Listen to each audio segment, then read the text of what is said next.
예, 반갑습니다. 안녕하세요. 자, 2020년 7급 국가직 한국사 해설을 본격적으로 들어가도록 하겠습니다.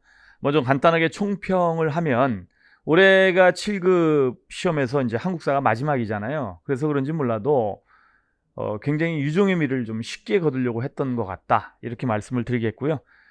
굳이 뭐 합격선 정도의 기준이라고 본다면은 적어도 90점 정도까지는 맞아야 되지 않을까 하는 생각을 해봅니다. 그 정도로 너무 쉽게 만들어져서 거의 뭐 제가 이제 주로 쉽게 시험 문제가 나오면은 하는 말씀입니다만 거의 뭐 중학교 내신 문제 정도로 이렇게 시험 문제가 출제가 되지 않았나 이렇게 생각을 합니다. 일단 근현대사 문제가 9문제 그리고 연관된 문제까지 해서 한 10문제 정도 된다는 것도 특기할 만한 일이죠.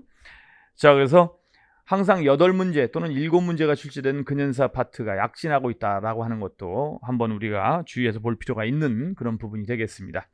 자, 그러면 1번부터 들어가도록 합니다.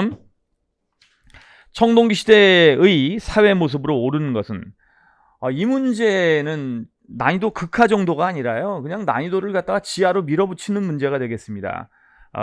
출제자를 정말 한 대 때려주고 싶은 문제가 되겠네요. 자, 청동기 시대의 사회 모습으로 오른 것은 이걸 문제라고 냅니까? 청동기 시대의 사회 모습으로 오른 것은 해놓고 철제 무기로 주변 국가를 정복했다. 장난하는 거죠, 문제. 출제자 한번 얼굴을 보고 싶다는 생각을 해봤습니다.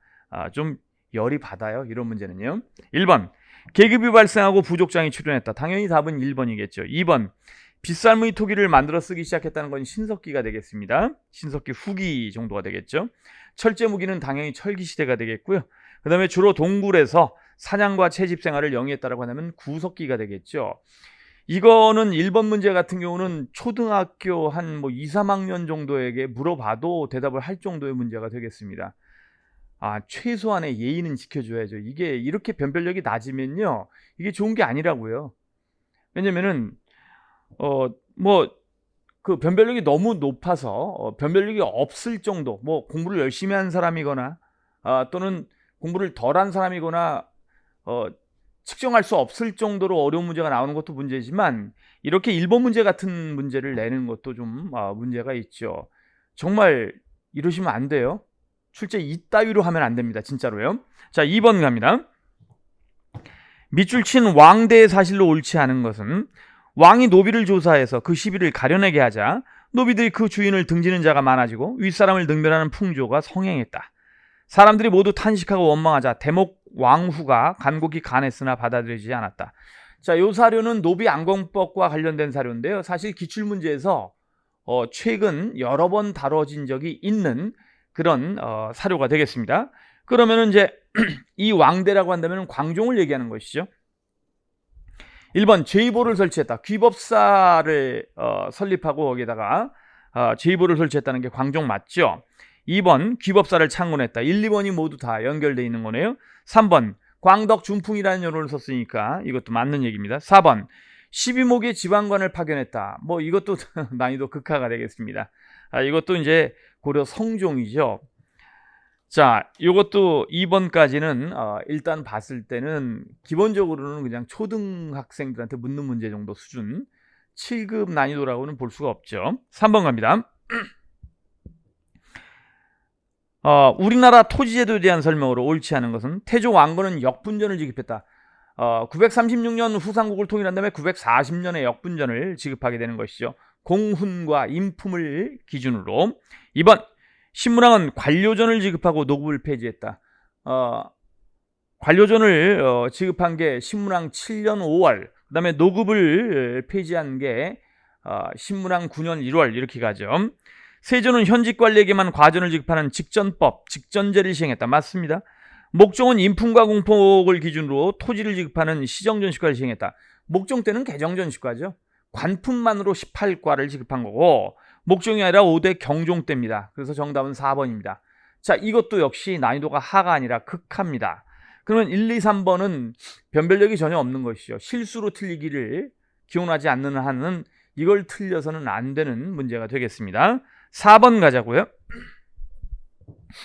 가라시기에 있었던 사실로 옳은 것은 고구려의 진대법 시행, 자, 요거는 이제 2세기 2세기 말이죠. 그래서 고국 천황 때 진대법이 시행된 것이죠. 자, 그다음에 그래서 실제 연대는 한 194년 정도가 됩니다. 서기 194년. 그다음에 침유왕이 384년에 마라난타. 자, 그 인도의 승려인 마라난타가 동진을 거쳐서 이제 백제로 침유왕 때 들어오는 게 384년이니까요. 그다음에 이제 신라의 율령 반포라고 한다면은 버풍왕 때죠. 버풍왕 때. 뭐 연도로 얘기하면 한 520년 정도가 되겠습니다. 그다음에 고구려의 살수대첩은 이제 수나라의 2차 침입 612년 요때가 되겠죠. 그다음에 이제 백제의 주류성 함락이라고 하는 건 뭐냐면은 이 백강전투 663년 9월 달에 백강전투에서 부여풍이 패배한 다음에 고구려를 망명하고 그리고 주류성이 함락되는 거니까 663년 하반기가 되겠죠. 그죠? 그러면 가번 1번 갑니다. 신라가 대가야를 병합한 것은 여러분들 진흥왕 때예요. 그러면 진흥왕 때니까 실제로는 다가 돼야겠죠. 그죠? 버풍왕 다음의 왕이 진흥왕이 되겠으니까. 그 다음에 고구려가 한반도에서 낙랑궁을 축출했다라고 한다면 서기 313년 4세기 초죠. 미천왕 때. 그러면 요건 나가 아니라 가가 돼야 되는 것이죠. 그죠? 자, 그 다음에 백제가 사비로 천도했다. 성왕 때 아닙니까? 성왕 때니까 실질적으로는 다가 맞죠. 그래서 정답은 3번이 되겠네요. 6세기니까. 그 다음에 신라가 북한산에 순수비를 세웠다라고 한다면 북한산 순수비 568년으로 추정됩니다. 최근 들어와서 이제 북한산 순수비의 건립 연도가 바뀌었어요. 북한산비, 그 다음에 황초령비, 마운영비 요 세 개가 모두 다 568년이다. 그 다음에 561년이 이제 순수비 중에 창령비. 그래서 창령비가 561년 정도로 추정이 되고요. 그래서 요 네 개가 순수비가 되겠죠. 자, 순수비라고 하는 것은 왕이 직접 가서 꽂은 비석이다. 이렇게 볼 수가 있습니다. 그래서 진왕 때의 영토 확장비 중에서 제일 먼저 만들어진 뭐예요? 단양 적성비는 순수비가 아니에요. 요 네 개만 순수비가 되는 것이죠. 최근에는 가막산비라고 하는 비가 발견됐는데 이 비가 이제 글자가 잘 안 보여서 글자가 안 보인다고 해서 몰자비라고 했는데요. 요 가막산비도 진왕 순수비가 아니냐라는 설이 등장하고 있습니다. 그래서 요게 지금 북한산비의 건립 연도가 지금 568년으로 바뀌고 있다는 것도 하나 체크를 해드립니다. 자, 그 다음에 갑니다. 그래서 정답은 3번이 되겠고요. 5번 갑니다. 일단 강화를 맺고 나면 저 적들의 욕심은 무라를 교육하는 데 있습니다. 저들의 무라는 모두 지나치게 사치하고 기이한 놀이개이고 손으로 만든 것이어서 그 양이 무궁합니다. 저들이 비록 외인이라 하나 실은 양적입니다. 여기서 포인트가 있죠. 이게 외양일체론 아닙니까? 그럼 이건 면함 최익현의 그런 상소가 되겠네요. 그죠? 면함 최익현. 그러면 다음 주장을 펼친 인물은 면함 최익현이 되는 것이죠. 1번 조선 책략을 입수해서 국내에 소개한 사람은 바로 2차 수진사로 일본을 방문했던 김홍집이 되겠습니다. 그죠? 자, 2번 임병찬과 함께 독립의군부를 조직하려고 하였다. 자, 이 최익현이 말이죠. 사실 이제 을미의병에는 가담하지 않았어요. 을미의병 때 내 목을 자를지언정 내 머리카락은 자를 수 없다라고 얘기했지만 을미의병에는 가담하지 않았고 을사의병을 가담하려고 하는데 자기가 이제 근거지였던 경기도 포천 쪽에서는 이제 의병을 일으킬 수 있는 상황이 안 됐던 것이죠. 그러니까 자기 제자가 있었던 전라도 태인 쪽으로 내려가는 거죠. 그래서 제자였던 임병찬과 함께 을사의병을 일으킵니다. 그래서 최익현이 을사의병을 일으킨 건 사실은 1905년이 아니라 1906년 윤 4월 달인데 대개는 을사병오년 1905년이 을사년이고 1906년이 병오년이거든요. 자, 그래서 을사의병은 을사병오의병을 합해서 그냥 을사의병으로 부르는 것이죠. 그래서 1906년 윤 4월 달에 임병찬과 더불어서 이제 을사의병을 일으켰다는 얘기고, 최익현 선생은 이제 대마도로 끌려가서 거기서 순국을 하게 됩니다. 따라서 정미의병에도 참여를 못했고, 그다음에 바로 최익현과 함께 을사의병을 일으켰던 임병찬은 고종의 밀지를 받고 1912년도에 바로 독립의군부를 만들게 되는 것이죠. 그렇기 때문에 여기서 최익현은 임병찬과 함께 을사의병을 일으켰다, 이렇게 가야 맞습니다. 그래서 임병찬과 함께 을사의병을 만들었다, 이러면은 맞는 얘기가 되는 거고요. 자, 그 다음에 서원 철폐도치 등에 반대하면서 흥선대원군을 탄핵했다, 이게 맞죠. 이것이 이제 바로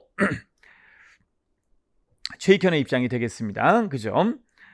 자, 그 다음에 일제 침략상을 고발한 한국 독립운동 지열사를 저술했다고 하면 박은식 선생이 되겠죠. 그죠? 그래서 정답은 3번이 되겠습니다. 6번 가요. 이것도 굉장히 흔한 사료입니다. 이것도 뭐 정말 많은 문제에서 다뤄졌던 사료가 되겠죠. 그죠? 다음 관청에 대한 설명으로 옳지 않은 것은 중앙과 지방의 군국 기물을 모두 관장한다. 도제조는 현인과 전임 의정이 위험해한다. 제조는 정수가 없으며 왕에게 아뢰어 차출하되 2조, 호조, 예조, 병조, 형조의 판서, 5조 판서인 거죠. 그래서 공조 판사가 빠지네요. 훈련동원과 어영청의 대장. 자, 요 내용은 속대전에 기록되고 나중에 가서는 이제 순조 때 나왔던 만기요람에 똑같은 내용이 또 들어갑니다. 사료가요. 자, 그러면 이거는 비변사가 되겠습니다. 비변사. 비변사는 삼포외란, 중종식이 삼포외란 때 처음으로 시행이 된 거죠. 그리고 명종 때 을묘외변 때 가서 상설기구화됩니다. 그러면 정답은 바로 나오네요. 1번이 정답입니다. 1번이 정답이고, 흥선대원군 시기에 사실상 폐지가 됐죠. 그리고 본래 외적의 침입에 대비한 임시기구였는데 임진왜란 이후에는 국정을 모두 총괄하는 기구로서 역할을 해서 임진왜란을 계기로 군사 및 정무정반을 관할한 특성이 있다, 이렇게 볼 수가 있네요. 그래서 정답이 1번입니다. 그럼 6번까지는 모두 난이도 극하 정도가 되겠네요. 7번 갑니다. 의병에 대한 설명으로 옳지 않은 것은 을사늑약이 체결되자 신돌석 등 평민의병장이 활약했다. 맞습니다. 군대 해산 이후 13도 창의군이 결성돼서 1908년에 서울진공작전을 개시했다. 이것도 맞는 얘기죠. 병자호란 때 정봉수, 이립 등이 의병을 일으켜서 후군군에게 타격을 주었다. 이건 정말 모의고사도 제가 여러 번 냈었고요. 정봉수, 이립에 대한 모의고사는 정말 많이 냈었는데 항상 얘기하는 게 뭐냐면은 정봉수, 이립은 정묘호란의 대표적인 의병장이다 라고 얘기를 합니다. 그래서 정묘호란과 관련된 것이지 병자호란과 관련된 것은 절대 아니다 라고 하는 말씀을 많이 드리는데, 자, 요것이 이제 시험에 나온 것이네요. 그래서 정답은 3번이 되겠습니다. 그래서 의병장 하면은 항상 정봉수하고 이립을 별표를 치게 하고, 또 모의고사로도 한 3문제 정도 냈던 것 같아요. 이 부분은요. 자, 임진왜란 때 전직관리와 사림 승려들이 이끄는 의병은 일본군에게 타격을 줬다. 뭐 당연한 얘기죠. 그래서 정답은 3번. 요건 난이도 이제 중정도 정도가 되겠네요. 그죠? 자, 8번 갑니다. 통감부 지배 시기에 시행된 정책으로 옳지 않은 것은? 이라고 되어 있습니다. 통감부는 말입니다. 자, 1905년에 만들어지지 않고 1906년 2월 달에 설치되죠. 정말 많이 수업 시간에 강조를 하는 건데요. 을사늑약이 강요돼서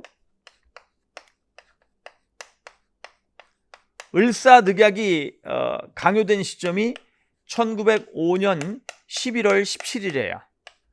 그래서 이걸 음력으로 따지면 음력으로 1905년 10월 20일이 되는 것이고요. 이렇게 가는데, 그 다음에 이 을사늑약에서 통감부 설치가 규정된 다음에 통감부가 설치되는 건요, 1906년 2월 달이 되겠습니다. 그래서 초대 통감으로 일본 총리 대신을 4번이나 역임해서 이토 히로부미가 1909년까지 활약을 하는 것이죠. 이 대목은 정말 7급을 대비해서 모의고사를 풀면서 수십 번을 얘기했던 것 같아요. 자, 그러면 1906년 2월 이후라는 얘기인데요.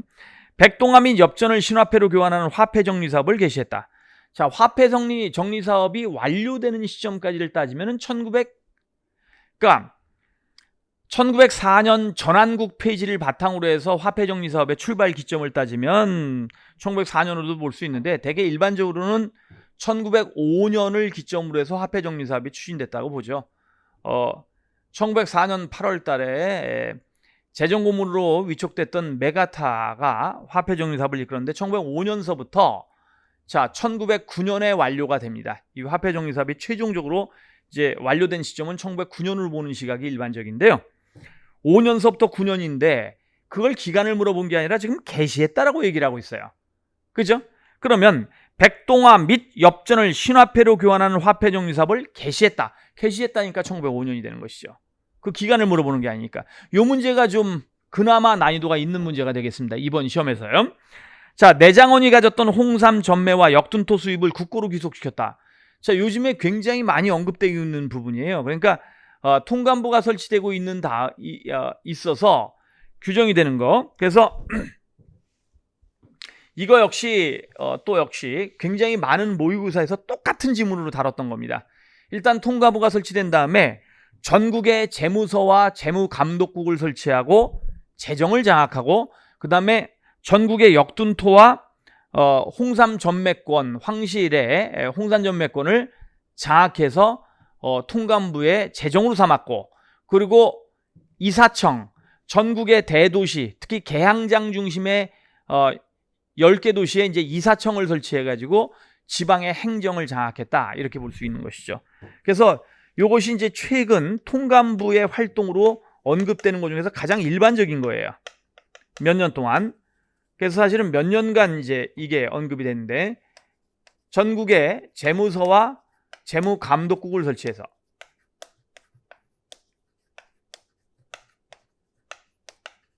그 다음에 홍삼 전매권과 역둔토를 장악하고,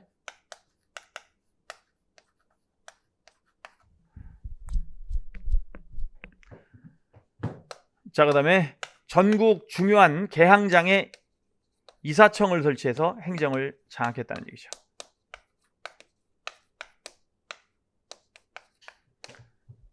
자, 이게 이제 통감부가 모든 걸 장악하는 과정에서 가장 중요한 것들이죠.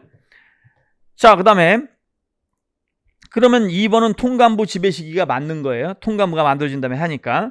그 다음에 일본 농민의 이주와 토지 수탈을 지원하고자 동양척식 주식회사. 이 동양척식 주식회사는 원래 대한제국과 일본제국의 합자회사죠. 합자회사지만 사실상 일본이 장악한 그런 회사의 역할을 한 것이고요. 1908년에 만들어졌죠. 통감부가 유지됐던 시기. 자, 그 다음에 토지가옥 증명규칙은 1906년 아닌가요? 이것도 이제 3단계 과정을 설명했는데 1906년 토지가옥 증명규칙, 그 다음에 뭐예요? 1907년에 국유 미간지 이용법, 1908년에 동양척식 주식회사 설립. 이것이 이제 전반적인 토지를 장악하는 일본의 그 통감부 시절의 3대 정책이다, 이걸 설명한 바가 있었습니다. 자, 그래서 이거 1906년이고요. 그래서 정답은 1번이 되겠네요. 9번 갑니다. 밑줄 친 선생의 활동으로 오른 것은 그 길로 함께 안공근. 안공근은 여러분들 안중근 의사의 친동생입니다. 안공근이요.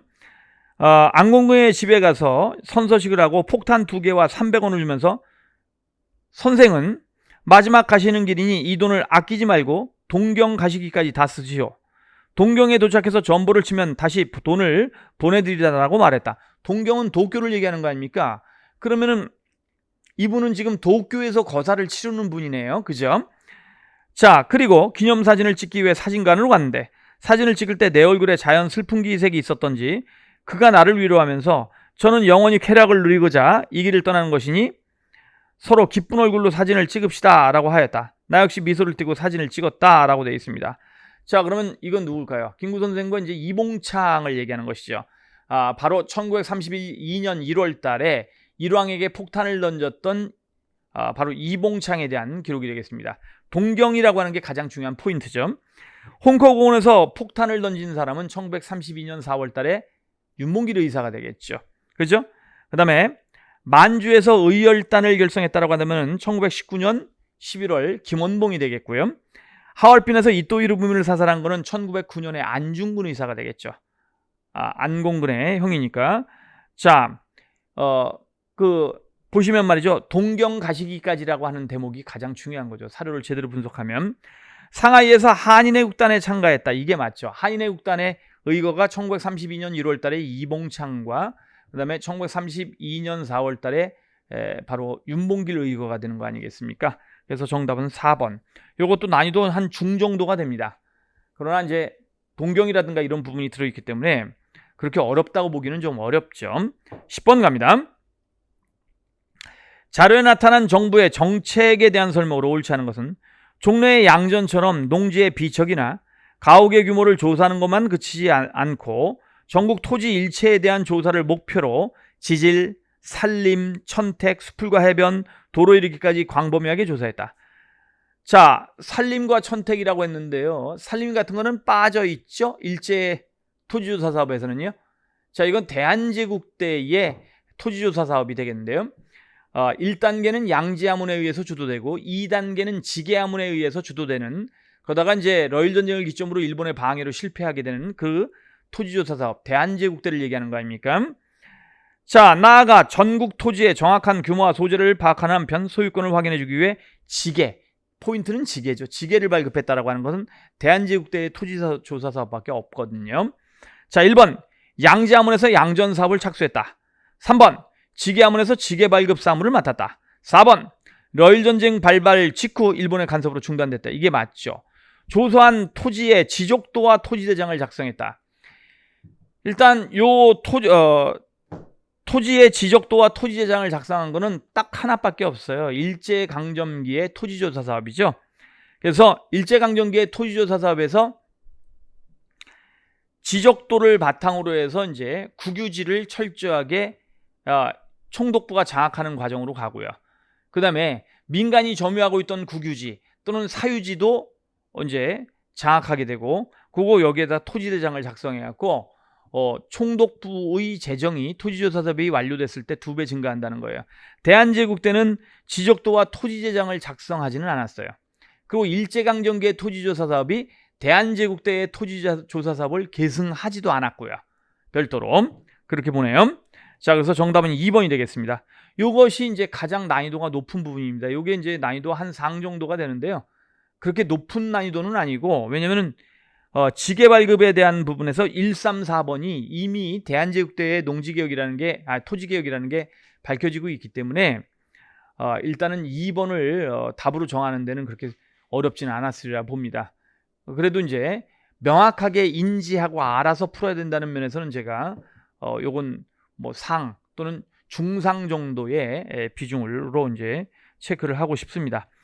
난이도를요. 11번 갑니다. 가를 편찬한 왕대에 일어난 사실로 옳은 것은 어전의 찜이 오랫동안 농사에 관심을 두고 있어. 옛글에 농사 짓는 방법에도 관심이 있었어. 그런데 옛글에 있는 방법으로 농사를 지으니 지방에 따라 농사가 잘 되는 곳과 안 되는 곳이 있다는 보고를 들었어. 짐의 생각으로는 지방마다 풍토가 달라 곡식을 심고 가꾸는데 각기 맞는 방법이 있을 것 같은데 이를 알아낼 방도를 말해보시오.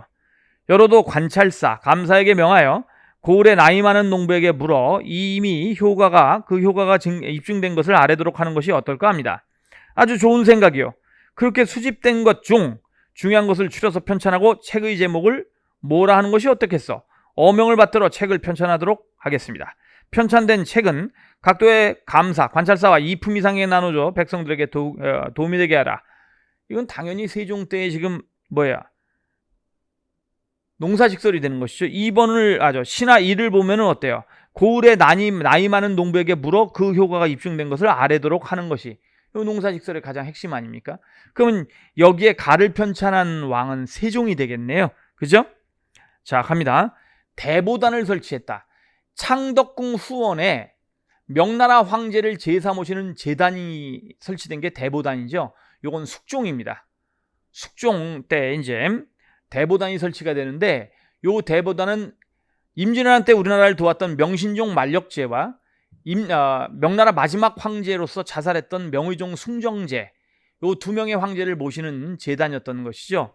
그러다가 이제 나중에 세월이 흐른 다음에는 명태조 주원장까지 합사돼서 제사에 모셔지게 됨으로써 대보단에서 제사 지내게 되는 명나라 황제는 3명으로 증가합니다. 나중에는요.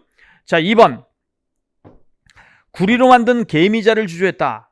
제가 이제 태종이 열심히 일했다. 육조직계제 같은 경우는 뭐 하루 종일 일을 해도 된다. 할 수밖에 없다라고 얘기하면서 태종 개미처럼 일했다. 그래서 왕권을 강화하면서 개미처럼 일했다. 그래서 이제 외우는 방식을 태종 개미자. 그다음에 조선시대의 왕의 가장 갑인 사람은 세종이니까 갑인자는 세종, 뭐 이런 식으로 암기를 하게 하는데, 이 개미자니까 태종이 되겠죠. 여민낙 등을 짓고 정간보를 창안했다. 이게 정답이죠. 세종이죠. 여민낙이라고 하는 것은 용비어천가 있지 않습니까? 용비어천가에 곡을 붙여갖고 노래로 만든 게 여민낙이에요. 그죠? 그래서 곡을 붙여서 노래로 만든 게, 용비어천가에 곡을 붙여서 노래를 만든 게 여민낙이다, 이렇게 볼 수가 있고, 정간보는 악보죠.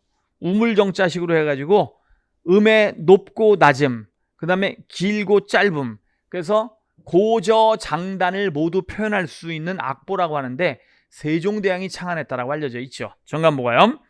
자, 그 다음에 기유약조를 맺고 일본과의 무역을 허용했다. 기유약조는 1609년 아닌가요? 광해군 때입니다. 그렇죠.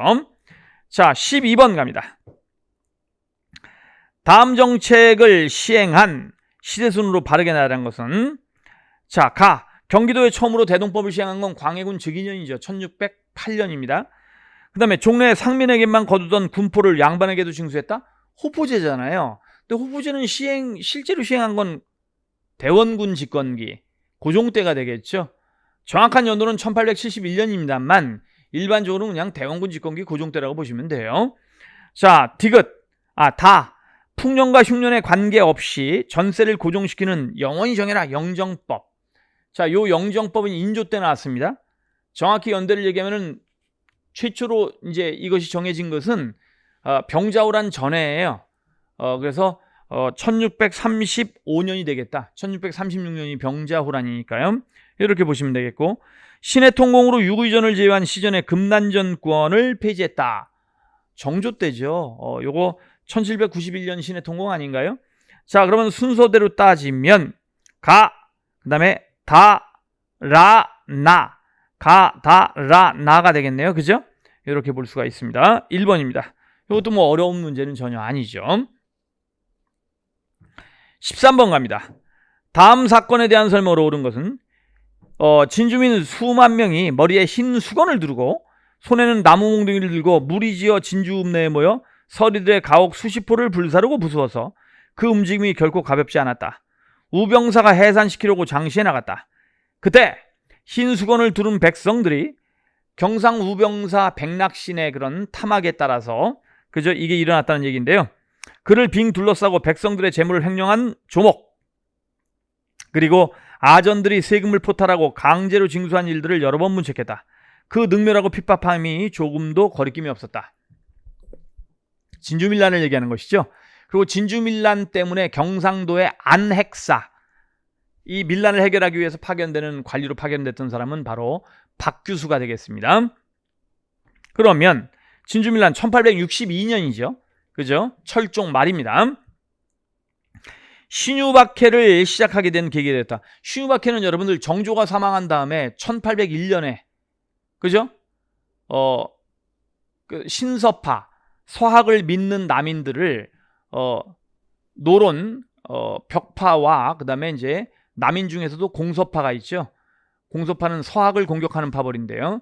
그래서 남인 공서파 플러스 노론 벽파가, 서인 노론 벽파가 연대해서 남인 신서파, 그러니까 서학을 믿는 세력들을 공격한 것이죠. 그죠? 그래서 정조의 친위 세력 중에서 일부가 이제 정약용이라든가 이런 사람들이 이제 귀향을 가게 되는 것이죠. 그래서 서인 중에서도 노론 벽파와 그 다음에 남인 중에서 서학을 공격하는 공서파, 수남 안정복의 제자 중심으로 구성된 세력들이죠. 이렇게 해서 서학을 믿을 신자잖아요. 신서파가 공격을 받은 사건이 바로 이게 1801년에 신유박해다 이거죠. 이필제가 난을 주도했다. 이필제의 난, 그래서 딱 한 번 모의고사를 낸 적이 있었어요. 이필제 난에 대해서는. 그리고 나서는 이거 과연 시험에 나올까 그러면서 이제 고민을 했던 부분인데 경찰 2차 시험에 나왔었죠. 이필제라고 하는 사람은 이제 1871년도에 경상도 영해에서 반란을 켜는데요. 반란은 뭐냐면은 이제 동학에 대한 인정이죠. 동학교도의 교조 최재우의 신원운동이라든가 신원 그러니까 명예회복이라든가 동학을 인정해달라는 것 때문에 이제 반란이 일어난 것이 이필제의 난이다. 1871년. 그래서 1871년 이 이필제의 난이 사실은 동학교도의 난의 시발점, 출발점이다 이거죠. 그래서 동학농민운동의 선구적 성격이라고 보는 거예요. 아무튼 간에 이 사건 때 이필제하고 연대했던 2대 교주 최시영은 도망을 답니다. 도망을 다니다가 이제 1880년대로 들어가면서 동경유사하고 용담유사, 동경대전과 죄송합니다. 경전인 동경대전과 그 다음에 시가집인 용담유사를 간행하고 동학의 교리를 정비하게 되는 것이죠. 1880년도에를 기점으로 해서 최재우가 그리고 이제 포접제를 더 강화하는 쪽으로 갑니다. 그래서 이필제의 난이라고 하는 난은 1871년이 되겠습니다. 그죠? 동학교도의 난이라고 보시면 되게요. 이필제라는 사람이 동학교도니까. 전봉준 등이 사발 통문을 보내서 봉기를 호소했다라고 한다면 이건 1894년. 자, 근데 고부봉기 때부터 이제 사발 통문이 돌았다고 하니까요. 1894년 고부봉기, 그 다음에 1차 동학농민운동 이렇게 연결이 되겠죠. 자, 그 다음에 삼정 이정청을 설치하게 된 배경이 되었다. 사실 삼정 이정청을 주도했던 건 철종이죠. 철종은 진주밀란 소식을 듣고는 삼정 이정청의 설치를 세도동시 가문들이 반대함에도 불구하고 추진합니다. 근데 곧 세도동시 가문들이 삼정 이정청을 몇 개월 만에 바로 강제로 비변사에 합병시키면서 결국 삼정 이정청은 몇 개월 만에 비운의 관청으로 사라지게 되는 것이죠. 아무튼 간에 삼정 이정청이 설치된 건 진주밀란의 결과물입니다. 이 대목 삼정 이정청이 진주밀란의 결과물로 많이 설치됐다라고 하는 시험 문제는 굉장히 많이 기출문제에 들어있습니다. 이거 흔한 문제인 거죠. 정답은 역시 4번입니다. 14번 가나 사건 사이에 있었던 사실로 옳은 것은 윤관이 여진을 공격하여 동북지방의 여러 지역을 점령하고 구성을 쌓아서 군사를 주둔시켰다. 예종 때잖아요. 정확히 얘기하면 이제 1108년인데요. 예종 때 1108년 때인데 어쨌든 연도는 모른다 하더라도 예종이라고 보시면 되는 거고, 최충원이 정권을 장악한 다음에 교정도감, 사실은 원래 자신의 암살 미수 사건들이 여러 번 일어나니까 결국 이 암살의 배후를 캐기 위해서 설치했던 게 교정도감이 되겠습니다. 그리고 이 설치 연도는 이제 희종 때가 되겠죠. 희종 때 1209년인데요. 그러다가 나중에 이제 이게 1인 독재 체제의 중심 기구 중에 하나가 되는 것이죠. 최충원의.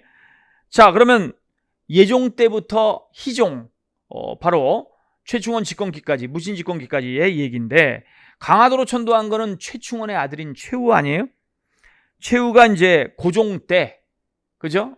몽골의 침략은 모두 고종 때 이루어지니까 고종이 47년을 제외했기 때문에, 그래서 1232년에 이제 강화도로 천도를 하게 되는 것이죠.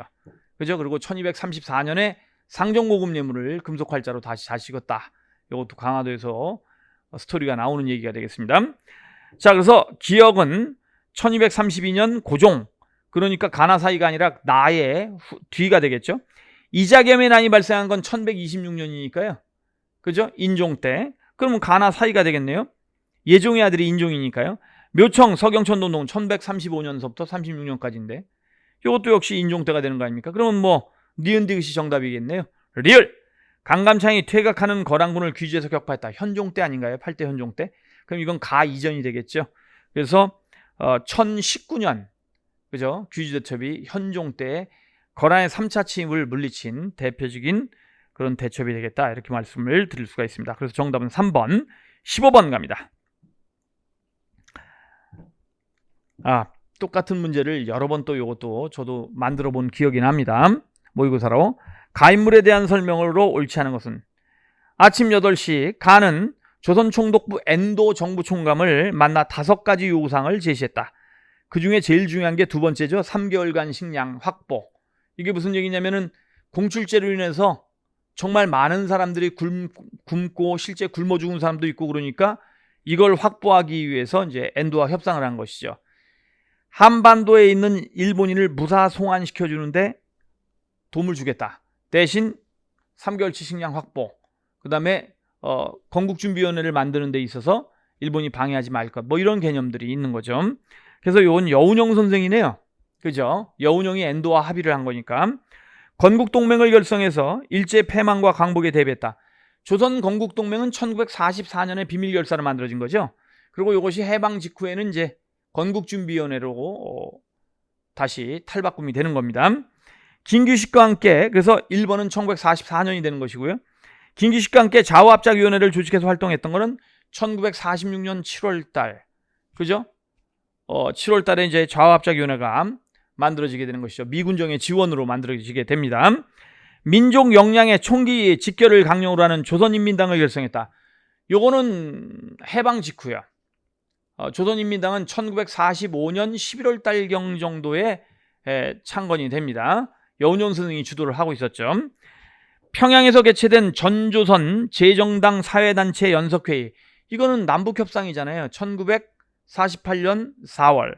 여운형 선생은 1947년 7월 달에 암살당했거든요. 1947년 7월 달에 암살당했기 때문에 1948년 4월 달에 남북협상에는 참여하지 못하죠. 그래서 정답은 4번이 되겠습니다.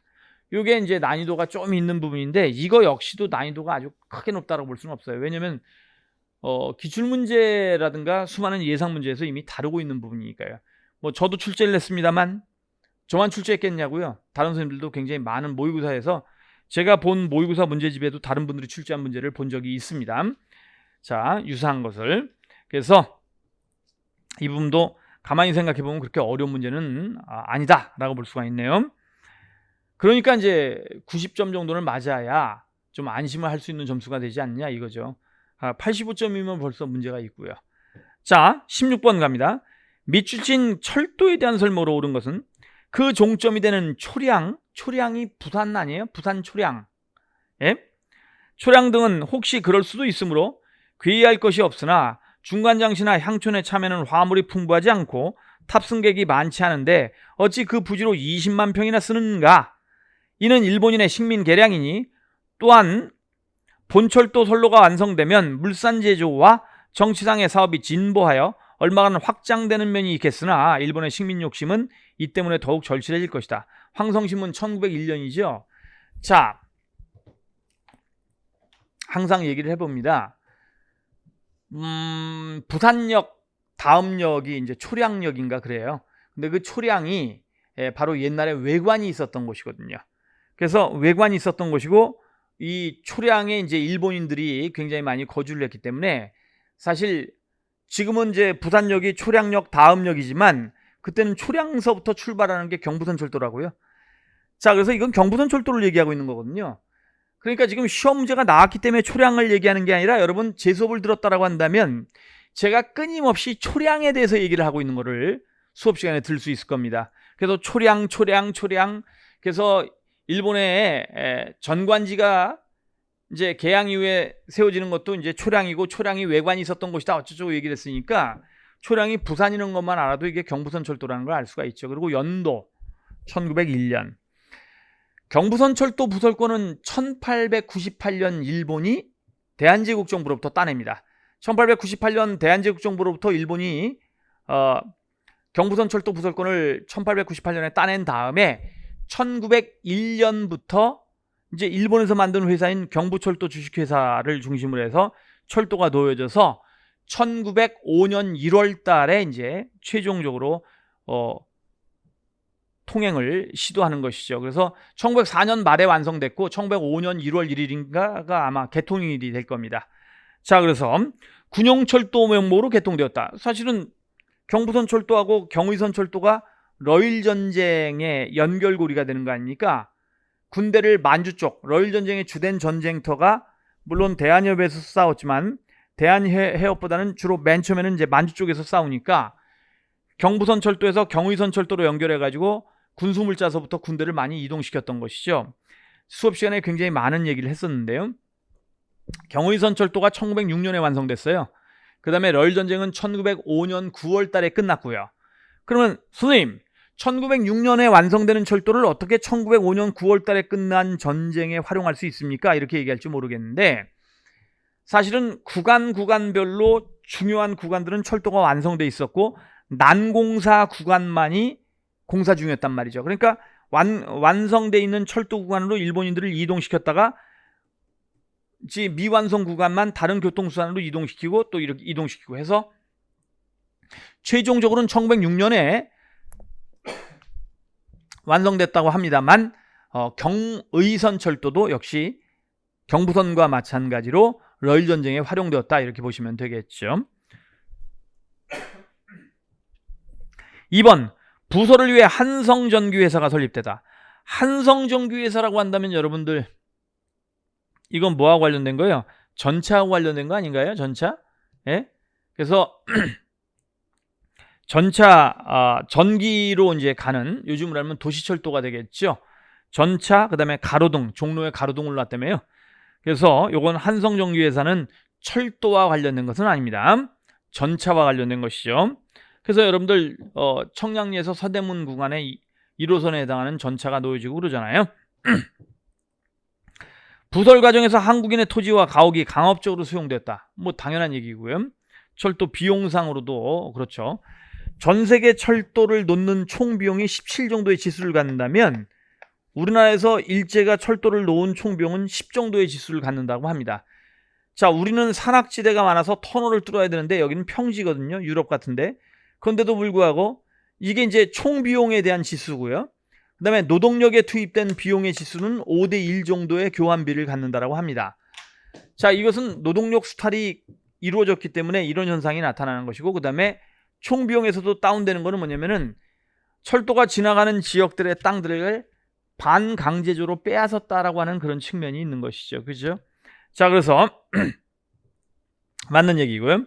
일본은 부설에 따른 각종 이권을 획득하고자 군사적 위협을 가했다. 당연한 얘기가 되겠죠. 그래서 정답은 2번. 전차와 관련된 거니까요. 자, 17번.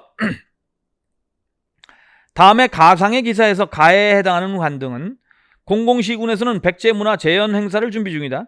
행사를 위해 백제 고이왕 제2 27년에 제정한 관등제와 관복 관련 기록을 기초로 하여 백제 관리가 관복을 입은 모습을 그린 추정도가 사전에 공개되었다. 여기는 이제 솔덕계열이잖아요. 높은 관료들이 솔, 그 다음에 그 밑에 관료들이 덕 이렇게 나가는데요. 좌평이 이제 좌솔이라고도 불리고요. 그 다음에 밑에 좌평이 장관급이라고 한다면 그 밑에가 이제 달솔, 이게 차관급이고요. 그 다음에 이제 고덕, 시덕, 장덕 뭐 이런 식으로 하는데요. 자, 그러면 좌솔이라고 불리는 좌평, 달솔 이렇게 가는데요. 그림의 왼쪽 일품서부터 좌평은 황색, 이품 달솔은 자색, 장덕은 비색 하면서 쭉 갔어요. 자, 엄공공교수는 해당 자료를 보고 이중 가해 복석은 삼국사에 기록된 백제의 복색이 아니라고 지적했다. 고이왕 때의 백제에 제정된 그런 복색은 자, 비, 청이고요. 그 다음에 신라는 자, 비, 청, 백제 걸 그대로 모방했기 때문에 황, 한 가지 컬러가 더 들어온 것이죠. 고구려는 알 수가 없고요. 알려진 바가 기록이 없고, 그 다음에 고려시대에는, 요건 고려죠, 고려. 고려시대에는 광종이 자, 단, 비, 녹, 요 네 가지 걸리고, 조선 때는 여러분들 관복의 색깔은 시대마다 약간씩 바뀌었어요. 조선 때는 관리들의 노고나짐이 흉배라고 그래가지고 요 흉배에 그려진 문관 같은 경우는 뭐 학이라든가 그런 날짐승들, 그 다음에 무관 같은 경우는 호랑이 같은 들짐승들이 그려져서 그걸로 이제 관계를 따졌기 때문에 실질적으로는 공복은 이 세 나라죠. 근데 지금 황색이 등장한다라고 하면 신라가 아닌 다음에 황색이 등장할 수가 없고요.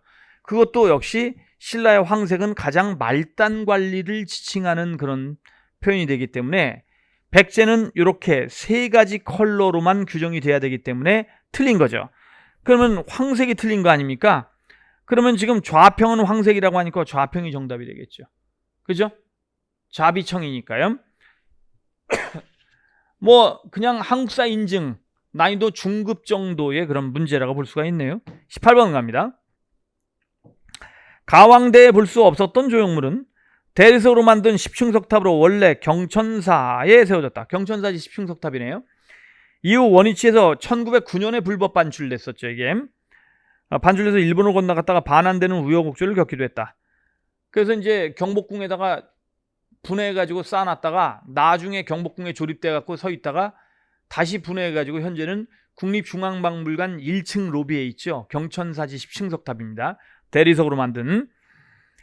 자, 이 석탑은 표면에 새긴 명문에 이게 탑을 만든 조탑명이라고 해서 이제 명문이 있는데요. 여기에 보면은 충목왕 때 8살의 왕이 돼서 12살에 죽었던 충목왕 때 건립된 걸로 알려져 있죠. 자, 그래서 원나라 황제, 당시의 원나라 황제가 이제 원순제인데요. 원나라 황제의 만수무강을 기원하는 그런 탑이다. 이렇게 볼 수가 있다는 얘기죠. 경천사지 10층 석탑입니다. 그러면 충목왕인데 이 충목왕이라고 따지면 되게 어렵죠. 그런데 시험제는 어떻게 나냐? 불국사 다보탑. 불국사 다보탑은 여러분 통일신라 때 경덕왕 때 만든 걸로 추정되는 거 아닙니까? 그러면은 충목왕의 재위 기간에는 볼 수 있었던 조형물이죠. 원각사지 10층 석탑은 세조 때 만든 거 아니에요? 국보 86호 경천사지 10층 석탑을 모방해서 국보 2호라고 이제 그건 뭐 일본 애들이 붙인 명칭이니까 국보 몇 호 이건 중요하지 않는데요. 경천사지 10층 석탑을 모방해서 조선 세조가 만든 게 원각사 10층 석탑이니까 정답은 당연히 2번이 되겠네요.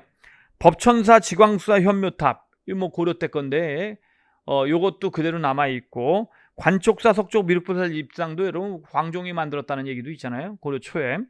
그래서 여기서는 정답은 2번이 되겠네요. 그죠? 자, 19번 갑니다.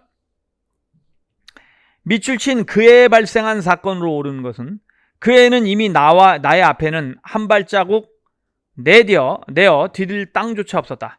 그 때문에 사회로 나선 나의 첫 발길은 오대산으로 더 깊이 들어가는 것이었다. 전해에는 동아조선의 두 신문의 폐간을 보았고 여러분들 동아일보하고 조선일보는 문화통치 때 만들었잖아요.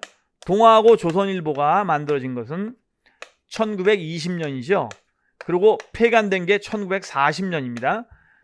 자, 그러면은 동아조선 두 신문의 폐간을 전해에 봤대요. 그 다음에 그 해에는 다시 문장이라고 하는 잡지, 요거는 이제 순수문학을 지향하는 잡지인데요. 요거는 1939년에 만들어졌는데 요거는 알아야 되는 연도고 1941년도에 폐간됐다고 여기 써 있네요. 그죠? 근데 포인트는 뭐냐면 동아조선의 폐간을 전해 봤다라고 하니까 이게 1940년이라는 거고요. 그 다음에 그 다음에니까 이게 41년이라는 얘기죠. 그러면 조선의 치안유지법이 시행됐다? 시행됐다요. 치안유지법이 시행돼서 유지된 거는 1925년서부터 45년까지인데 요건 시행되었다니까 25년이 되는 것이죠. 자, 그 다음에 한국독립당이 건국강령을 발표했다. 임시정부의 한국독립당이 건국강령을 발표한 건 1941년이니까 와우, 41년 이게 맞죠. 그죠? 자, 그 다음에 조선민족 전선연맹이 조선의용대를 우한, 지금 이제 코로나의 근원지가 되는 우한시 한커우구에서 만들었다고 하는 것이죠. 1938년이 되겠습니다. 그죠? 총독부가 국민정신 총동원 조선연맹을 설치한 것도 1938년이 되는 것이죠. 7.8을 중심으로 해가지고 이제 총동원 체제로 들어가기 위해서. 그래서 정답은 2번이 되겠네요. 이 문제도 사실은 조선동아일보가 폐간되는 시점을 알면 물론 뭐 수업 시간에 저뿐만 아니라 대부분 선생님들이 설명을 했을 겁니다. 저도 역시 마찬가지로 조선동아일보가 폐간된 연도를 명확하게 여러 번 얘기를 했었고요. 자, 그래서 정답은 2번. 마지막 문제입니다. 20번. 가나 사건 사이에 있었던 사실로 옳은 것은 유엔 한국위원단이 총선거 감시와 협의를 할 수 있었던 그 지역에서 효과적으로 통제 및 사법권을 보유한 합법정부가 수립되었다. 수립되었다잖아요. 그러면 1948년 8월 15일 수립된 거잖아요. 그죠? 한국위원단은 지난번 한국인민의 자유로 표현된 의사에 기초해서 장차 대의정부 발전에 유용한 감시와 협의를 수행할 것이다 라고 되어 있어요. 어쨌든 뭐 우리가 감으로 봤을 때는 1948년 8월 정부 수립 이후라는 얘기예요. 그 다음에 안전보장 2세에는 북한군의 대한민국에 대한 무력 공격이 평화 파괴를 조성한다고 단정하였다. 그 지역에서 무력 공격을 격퇴하고 국제적 평화와 안전을 회복하기 위해서 필요한 원조를 대한민국에 제공하도록 국제연합 제연합 회원국에게 권고하였다. 안전보장 이사회가 났으니까 1950년 6월 여러분들 6.25 전쟁 이후가 되는 것이죠. 그죠? 대충 감으로 잡아도 1948년 8월 이후 1950년 6월 이후 이렇게 해가지고 문제를 풀어도 풀리게 되어 있습니다. 자, 실제로는 그건 아니고요. 조금 이따가 이제 부연 설명을 해드릴 겁니다. 일단 제헌헌법이 공포된 건 1948년 7월 17일 아닌가요? 헌법이 공포된 다음에 정부가 수립되는 거니까 정부 수립 이전이에요. 그러면 가는 지금 정부 수립 이후를 얘기하고 있는 거니까. 근데 사실은 이 가가 뭐냐면은 처음에는 여러분들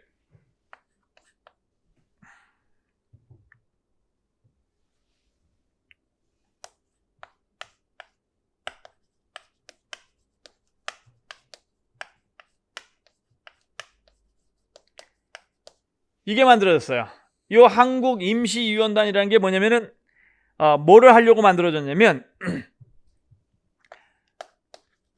선거를 그 남북한 총선거를 할 때에 선거를 공정선거를 확보하기 위해서 이제 만들어졌던 기구가 유엔 한국임시위원단이고요. 그 다음에 이제 그런데 단독 선거가 치러졌잖아요. 실제로는요.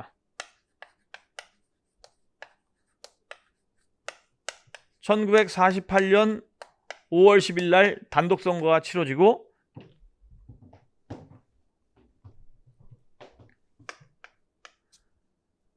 자, 정부가 수립됐단 말이에요.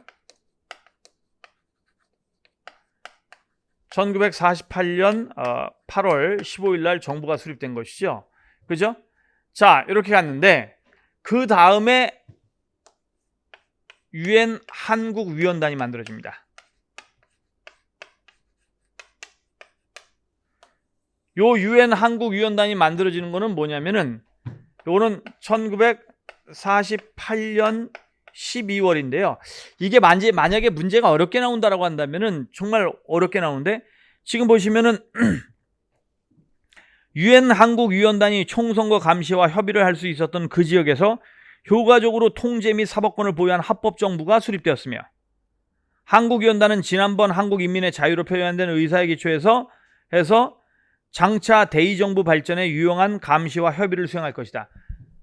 그러면 한국위원단은 1948년 12월 달에 한국임시위원단이 개편된 거예요. 이거 뭐 하려고 한 거냐면요. 일단은 정부가 수립된 다음에 민주주의가 정착되는 과정을 돕겠다. 그 다음에 분단으로 인해서 초래된 많은 문제점을 해결하기 위해서 일단 한국위원단을 한국에 이제 파견해서 유지시킨다 이거거든요. 이것까지를 사실은 그러니까 정부가 수립된 다음이니까 1948년 12월 달에 파견된 사람들을 얘기하는 건데 아무튼간에 일본은 가 이전 아예 정부 수립 이전이 되니까 그 내용에서 일본은 제외된다는 걸 알 수가 있죠. 그 다음에 남조선 과도 입법위원이라고 하면 이건 미군정기인데요. 미군정기에 1946년 12월 달에 90명의 인원으로 미군정의 입법권을 받아가지고 만들어졌던 조직이잖아요. 1946년 12월 역시 수업에서는 엄청나게 자세하게 설명을 많이 하는 부분입니다. 공을 들여서 많이 했고 문풀을 통해서도 아마 수십 번 설명을 했던 걸로 기억이 됩니다. 그 다음에 귀속재산 처리를 위한 귀속재산 처리법이 제정되었다. 귀속기업체라든가 이런 것들을 미군정이 넘겨주고 갔잖아요. 그래서 귀속재산 처리법이 제정된 것은 1949년 12월입니다. 이게요. 49년이요. 그러니까 3번이 정답이 되는 것이고요. 중앙토지행정처라고 한다면 이건 미군정기 아니에요? 그래서 여러분들 1946년 초에 만들어졌던 귀속농지를 관리하는 신항공사가 1948년도에 해체되면서 48년 3월 달에 중앙토지행정처가 발족해 가지고 일본인이 남겨놓고 한 귀속농지들을 대부분 팔아먹었잖아요. 그죠? 그래서 요것도, 그래서 2번과 4번은 중앙토지행정처는 1948년 3월입니다만 2번과 4번은 모두 미군정기고요. 그 다음에 1번은 정부 수립 이전이니까 정답은 3번에 해당한다. 그 다음에 귀속재산, 특히 귀속기업체를 불화한 거는 이승만 정부니까요. 그래서 정답은 3번이 되겠습니다. 까탈스럽고 어려울 것 같지만 실질적으로는 충분한 연습을 통해 가지고 설명을 했던 부분이라서 그렇게 어렵지는 않으리라고 봅니다. 글쎄요. 유종의 미를 거두려고 한 건지 시험 문제 난이도가 좀 변별력이 많이 없다는 특성이 있습니다. 그래도 여러분 최선을 다했기를 바라고요. 한국사는 이제 7급 국가직에서는 요쯤에서 이제 퇴진을 하게 되겠네요. 명예로운 퇴진인지는 아닌지는 모르겠습니다만 좀 아쉬움이 가득가득 남는 건 사실입니다. 여러분들 시험 보셨으니까 당분간 푹 쉬시고요. 그 다음에 여러분들 좋은 결과로 또 뭐 합격의 길로 바로 그렇게 맞이했으면 좋겠지만 아닌 분도 있고 또 합격하시는 분도 있을 거 아니에요. 합격하시는 분들은 스스로 자기가 미래문을 스스로 열어 제쳤으니까 그렇게 해서 이제 새 출발을 하시고 또 공부를 다시 하셔야 되는 분들은 심기일전해서 최선을 다해 주시기 바랍니다. 언제나 최선을 다하고 계시지만 여러분의 최선의 수준을 조금 더 높여서 합격의 기준까지 맞춰주시는 그런 쪽으로 가시길 바랍니다. 수고들 많으셨습니다. 고맙습니다.